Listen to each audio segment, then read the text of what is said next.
What is up? It's a Figure Hunter, and today we're going to do a full and final review for the Coros Apex 2 and the Coros Apex 2 Pro, and specifically review them from the vantage point of non-running training. So CrossFit and high intensity interval, or just take anything out of the running equation to see what training and wellness features and just broad set of features do these watches provide. Now, these watches have been out for a few months, so why am I doing this review now? Because Coros has recently changed three primary factors that make this a more competitive and a truly competitive watch offering.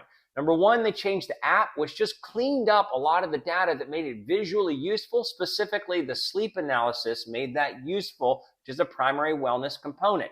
The second, they made the requirement to access all the workout analysis and the training analysis called Evo Lab. They made it a lot easier barrier of entry. It used to be you had to run 300 minutes. And if you're not a runner, that's just too much. So it just cut it off at the knees for me there. But now you only have to run 25 minutes, one single 25-minute run to be able to access the features. And then you never have to run again. All the things you're going to see today is just me never running.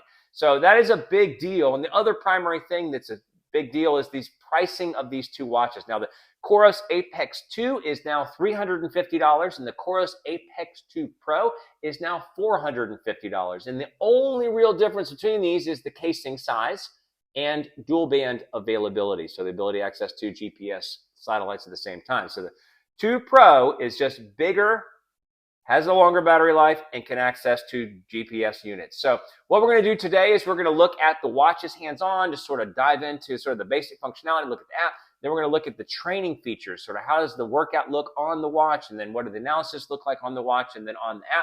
And then we're going to look at the wellness features. Then we're going to come back together and talk about a hardcore summary of the things I like and the things I don't like with these watches. So with that, let's dive in. All right, and here you have it. You have the Apex 2 on the left, Apex 2 Pro on the right.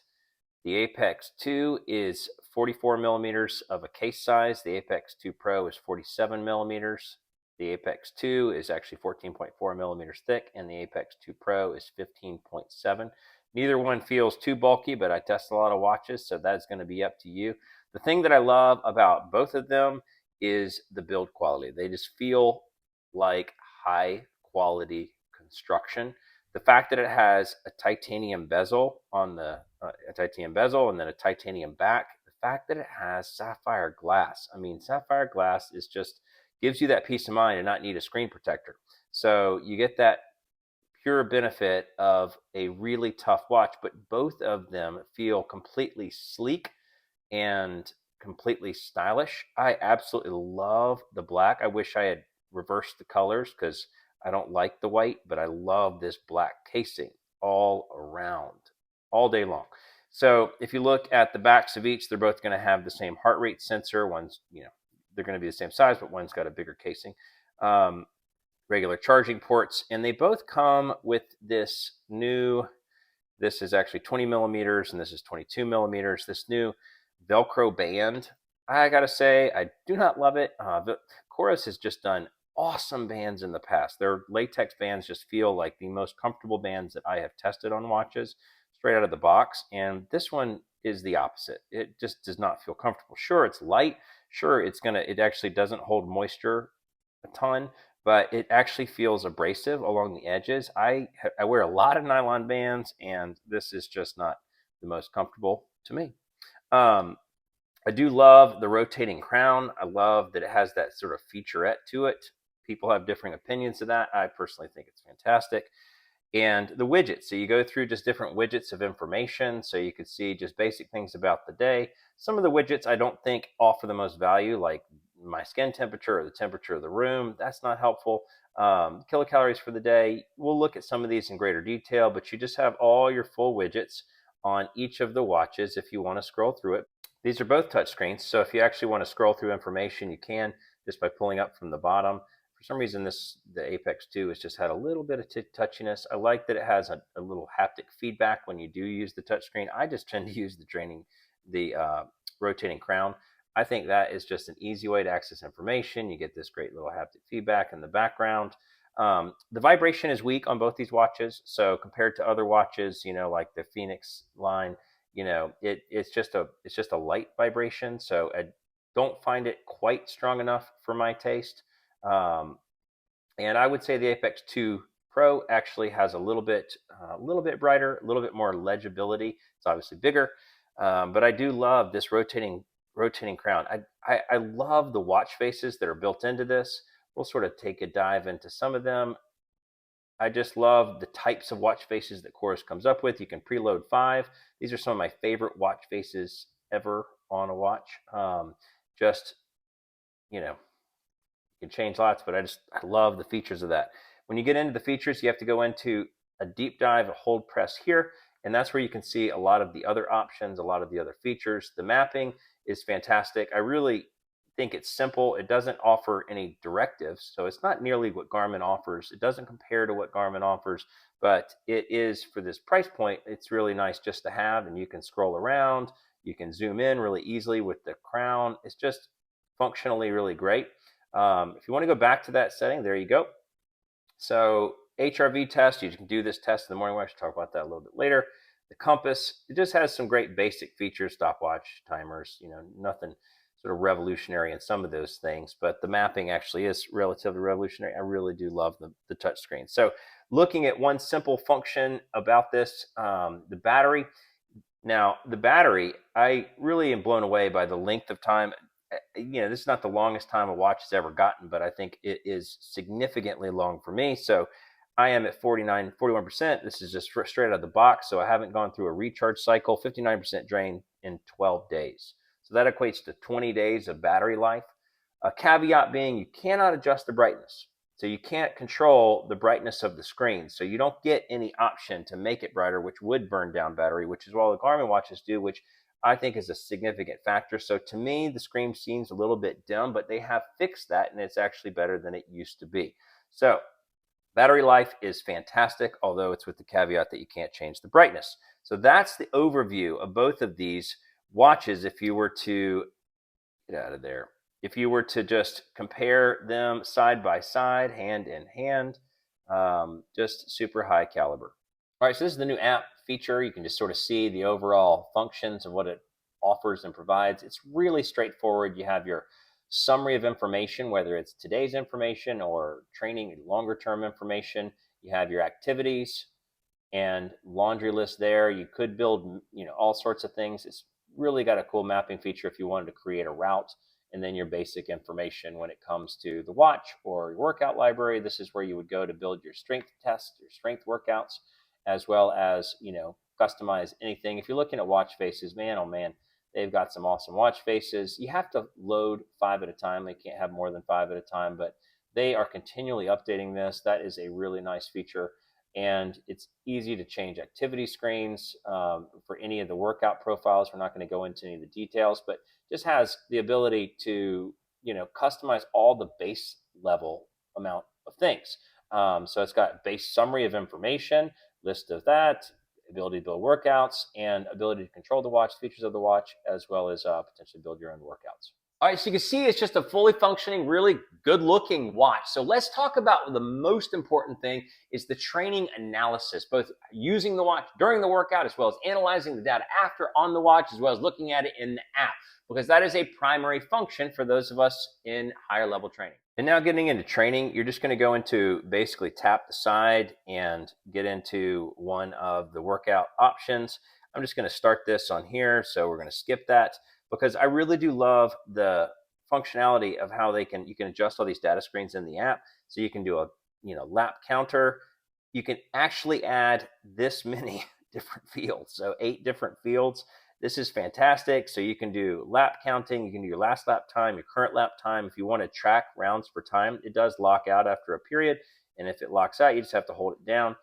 You can change that auto lock feature if you want to add a round, say, okay, I did that last round in 27 seconds. You can do that. And then if you want to close out you just shut there and you hold it down. We're not going to save it. We're going to delete it. So really, really functionally useful when you're in the workout. And then you can go into your history and see how that looks on the rigor of the workout. This is sort of the summary. You get to your main analysis page, training load, aerobic training load, and anaerobic training load. So these are on a scale of 0 to 5. This training load is just sort of infinite. And that is like the bread and butter. That's like the most important thing, in my opinion, of what these are providing. Of course, it's doing this now. So you can see it's just got like a, big heart rate graph, your zones. They did update their zones. They call them something different. We'll look at in the app in a second. And recovery time. So it's got all the primary features of a workout analysis. It's got your load, pure and simple, your aerobic impact, your anaerobic impact, and your recovery time that you need to take till the next hard workout. So once you've gotten through your hard workouts, you're going to go into see some of the other basic information. So there's your average workout time by volume, and you can see your overall training load over time. This is your training status. It just sort of shows your base fitness, like what your average, sort of like your chronic training load over time, and then the recent training load. And if you have a positive score, then you're pulling your training higher, you're in the positive. And if you have a negative score, then your training is decreased. So you can just see it gives you basic information there. And then there's your pure, quantified value. And can't go back and see, looks like I can't go back and see previous weeks. So unfortunately that's not there, but you'll see it in the app. And then your recovery time, 13 hours till fully recovered. You get this little dial, but it just gives you great simple information about the impact of your workout, the impact of your workouts more recently in training load, and then the amount of time you need to take off for the next hard workout. All right, so here's where you're going to go to the basics to get all of your information. You probably would look at these stats on the watch, but it just got a really nice sort of visual display. You have your training load in the top right there. That's a primary thing. You want to see like how does that compare to previous workouts. And then down below, you have your heart rate graph obviously in the middle. Down below, you have the training effects. You have the aerobic impact and the anaerobic impact. See if you're pushing your aerobic capacity higher or their anaerobic capacity higher. So this was fair for today. It was actually sort of a moderate workout, and actually compared to Garmin's analysis, they did update what they call different heart rate zones. So you can see that the zones are set based on different amounts. And so I don't have an opinion on that, but it did update the literal heart rate zones, not just calling it something different, but putting different ranges to each piece, like that anaerobic power over 169. That is way up there for me. But just a great summary, and has all the simple primary metrics you would want. And then you can see your training load over time. It gives you the suggested load to get to this week, and it shows you your weekly training load, but it doesn't show you the rolling 7-day average, which I don't understand. There's the weekly training load. I was right in the middle of what I should have been, even though it was actually a super light week. Then the training status. Now this takes some time to mentally get used to what you're seeing, and you can hold your finger over different parts and see like where you were at any snapshot of days. But your base fitness is your load volume that your body can handle. The load impact number, 64, is how much I've loaded my body in the last 7 days. And then the intensity trend is the difference between those two numbers. So I'm pulling my fitness higher, and you'll see the opposite if you're pulling your fitness lower. And there's ways you can read about what each of those mean. So obviously have your recovery time. This is really pretty cool. You can see when you've really beaten your body down, or when it's all based on how much time is left if you're actually looking at the functional usefulness of it.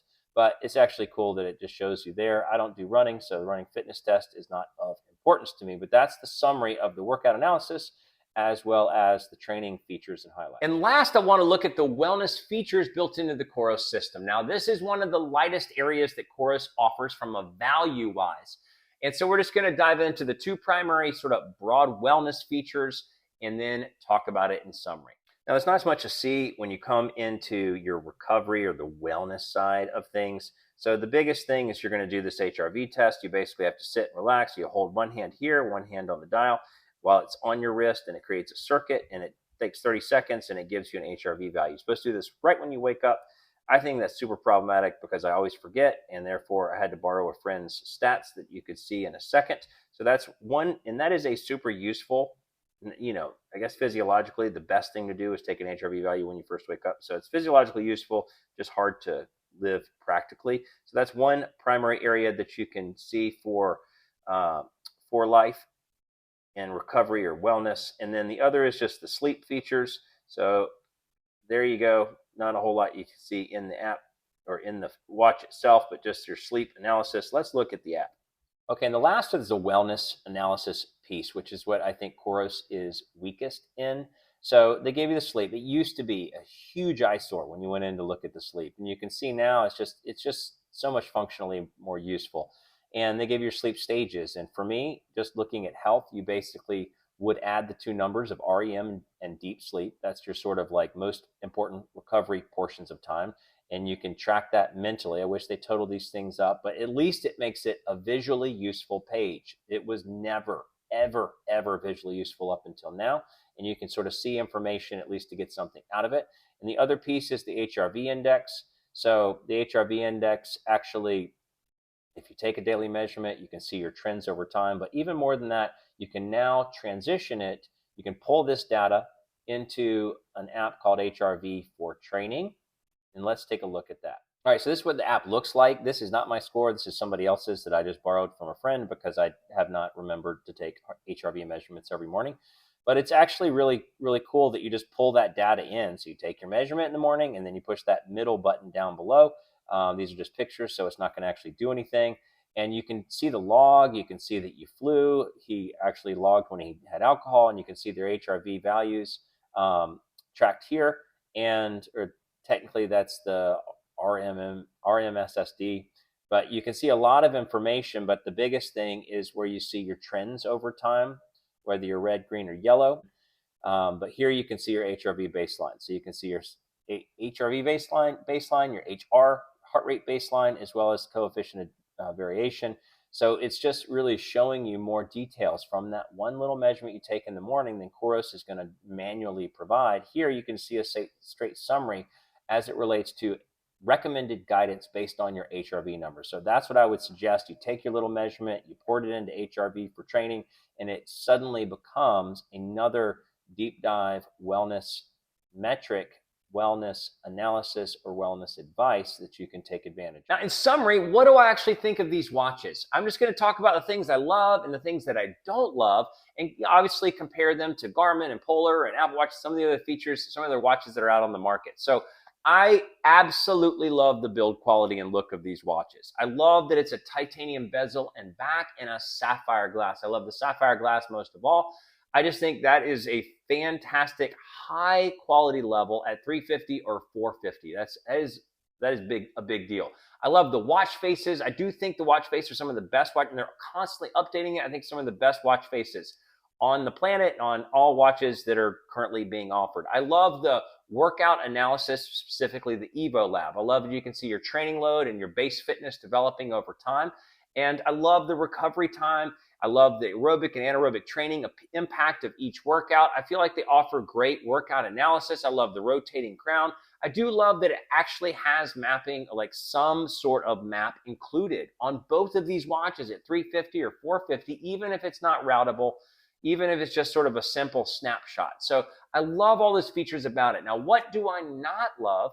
I don't love primarily that it is still lacking in wellness analysis. So I do love that you can see the sleep analysis a little bit more clearly to glean information from it. I love you can take a morning HRV, but as we can see, I have failed to take our HRV because I always forget. I always go to the bathroom, and once you're up and moving, your HRV value is not going to be worthwhile. You'd actually have to sit and go back into a rest mode in order to get a valuable thing there.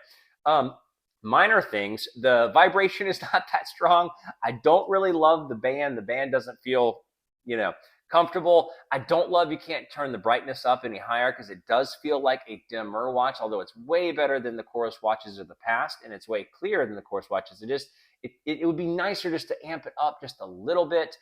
On the training side, I feel like the Evo Lab is a little bit one-dimensional, although I do feel like it's comprehensive enough. And the app itself is a little bit one-dimensional, although I do feel like it's comprehensive enough. And then the only main gripe with the screen is I can't really read the notifications because it's got a white backdrop with black screens and it's not big font size. So that has been frustrating to not be able to read notifications. So in summary, I think this is actually now, because they've changed the running requirements, they've cleaned up the app, and they've made it cheaper with high quality build. I just think this is a competitive watch. Does it compare to Garmin? I don't think it yet compares to Garmin. Garmin's got much more extensive capabilities when it comes to wellness stats and features, like much more and even more on the training side. So they do actually have more on the training side. They have much more on the wellness side. And you have the oddball things like music capabilities, not just that you have data storage, but you can download Spotify playlists. That's hugely competitive. But they obviously lack the build quality. Polar, I think Polar's got much more analysis in the sleep analysis and that sort of wellness recovery as well. But, Polar it doesn't have the same depth of training analysis and sort of the feature of what you get from the training itself. So these still, I think, are really competitive. They're, it's to each his own, whether you prefer to go with the Coros ecosystem or the Coros look of watches and all the features that it offers. But I am now fired up that Coros is on the market and here to play, and now can play in another sandbox other than just the runners only sandbox. So that's the review for the Coros Apex 2 and the Coros Apex 2 Pro. It's the Figure Hunter. Thanks so much for watching.